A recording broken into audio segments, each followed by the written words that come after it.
Hi, my name is Terrence Mancow. This is my week 3 project build of stock, refinishing, and metalworking lab. Today we are browning the barrel of the muzzleloader from the woodworking class. So let's get right into it and show you what I've done. Here you see me sanding down the barrel to make sure there's no scratches or anything. It's all a nice smooth barrel. I'm using a 100 grit sanding sponge right now to go over the first round just to make sure all the minute scratches are gone, and if there's any big scratches, I can start leveling it down so I can use a 320 grit sandpaper. As you see, I'm going one side at a time, continuing rotating it to make sure I get every single side of the barrel. I'm starting on the front end first, as you see right here, going all the way around, making sure that it's nice and smooth. There was some rust on it, so I had to make sure the rust was gone, as you see right there. Now I'm using a 320 grit sandpaper on this part. So same process as with the 100 grit sand sponge. I'm doing the same routine with the 320 grit, just making sure everything's all smooth. I'm making sure I'm not missing a spot. I have to keep adjusting, keep looking. There's a few spots I had to go over several times. So while watching this, this wasn't the most particularly difficult part of the project, but it was difficult because I had to keep eyeing at it and keep looking over each part to make sure. There was a couple of good scratches on it.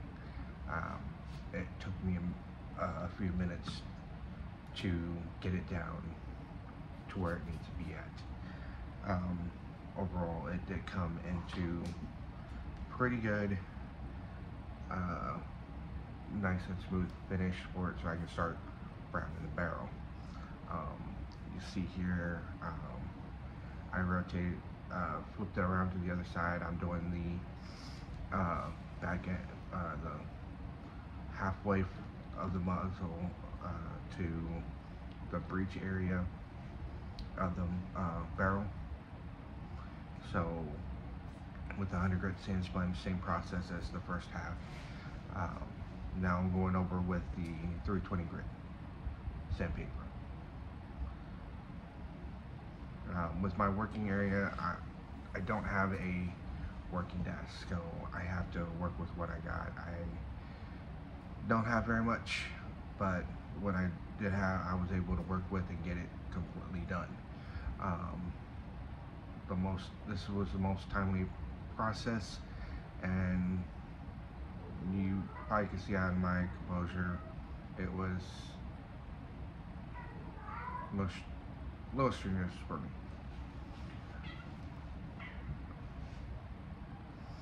There, me wiping off the barrel with a dry cloth to make sure I can get any of the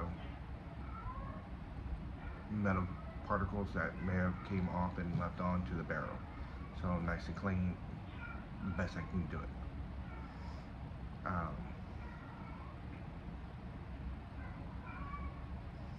I had to use a 409 for cleaning the barrel because I didn't have Simply Green, but the 409 worked as good.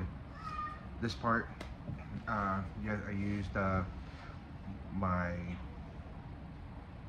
cloth gloves, as you see here with the thermometer, thermal gauge. It was 73 how the barrel was. I had plugged my barrel with a 1/2 inch wood dowel, and as you see here, I'm heating up the barrel with the heat gun.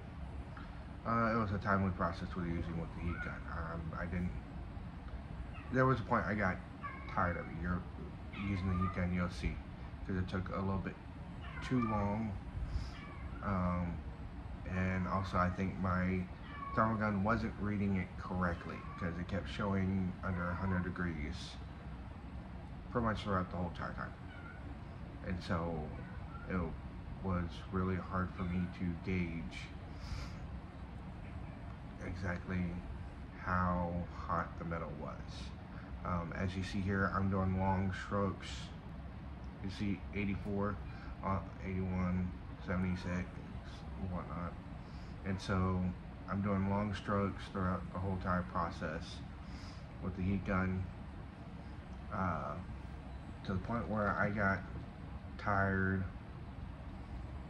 of it. You'll see right here in a few minutes, I used a blowtorch, a handheld blowtorch to heat up the metal, and that took a few minutes compared to about 30 to almost an hour of doing this, to get it to where I needed to be, where it heat up the metal correctly so I can use the browning solution. That was the most challenging part of heating up this muzzle to where I need it to be hot enough to evaporate the browning solution. And all the other complications was the same thing as after applying the browning solution, metal will cool down, I have to reheat it. So that was a timely process. That was frustrating because to me, when I was doing this whole entire thing, it didn't seem like it was going correctly.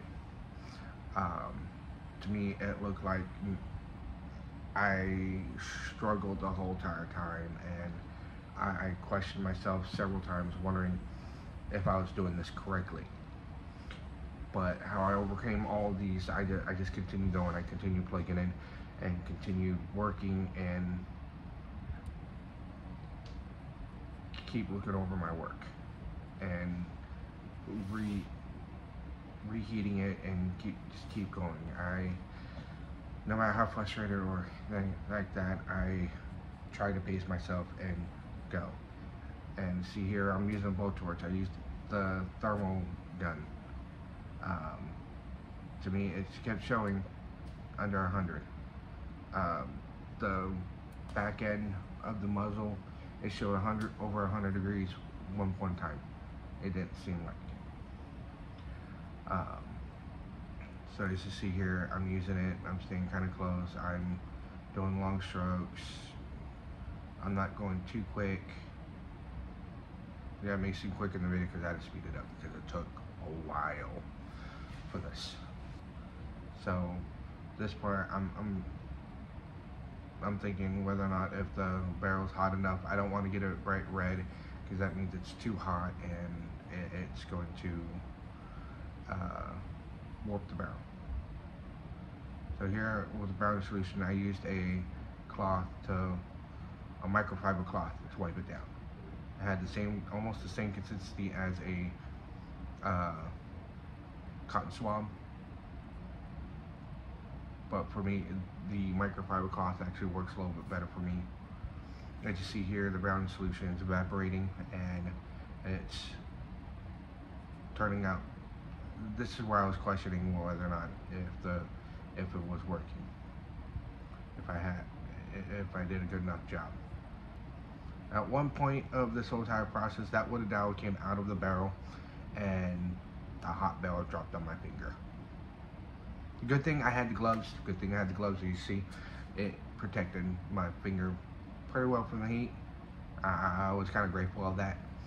Other than it dropped on my finger, but I was able to do it. Here, I'm about to get ready to put it in the baking soda / water solution, so to try to slow down the rust process.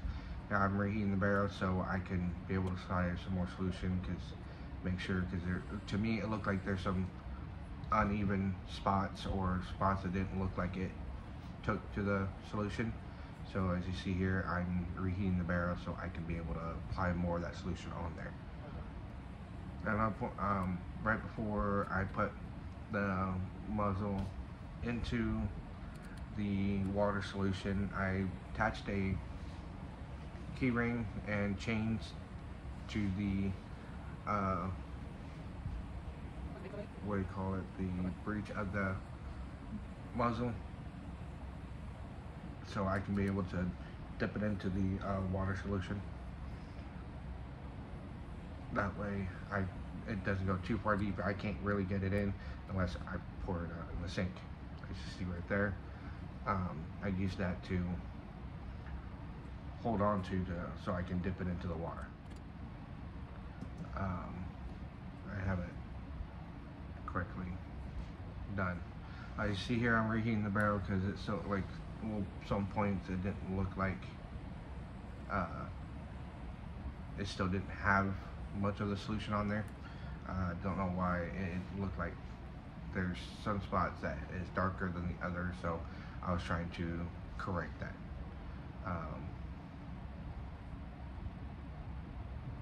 Going over it, making sure I'm holding the barrel, even though, yeah, you saw me with the chain, so that at least I can manipulate the barrel with the wooden dowel on, as you see, my furniture, so at least it doesn't burn my furniture. Here I have this brown solution inside a PVC tube. The barrel, the water solution, all in there. At this point, it was a little overfull, so I had to dump some of the water out. It took me a minute just to make sure I had the right size dipping. I left it in there for a minute or two, not long, and then grabbed a clean microfiber cloth. As I'm pulling out the muzzle, I'm drying it off at the same time as it's coming out.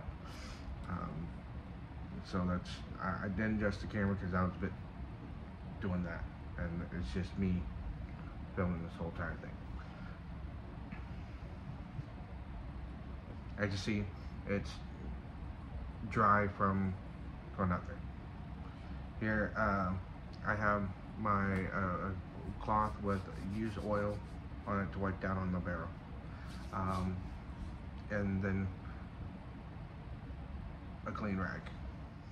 As you see, I'm going every side with the used motor oil. Then I'm taking that cloth and wiping it, getting the excess oil off of it.